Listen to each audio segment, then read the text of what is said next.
How to report fraudulent charge in Venmo Mobile App. Hi, in this guide, I'll walk you through the steps on how to report a fraudulent charge using the Venmo Mobile App. First, open the Venmo app on your smartphone and log in to your account if you haven't already. Next, tap on the menu icon, which looks like three horizontal lines located in the top left corner of your screen. Scroll down through the menu and look for either Get Help or Contact Us. Tap this to begin the support process. Venmo provides several support options. Select either the live chat or the message features to speak directly with a representative.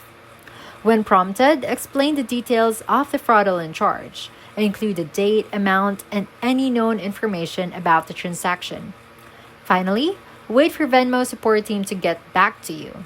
Be sure to follow any instructions they provide to resolve the issue as quickly as possible.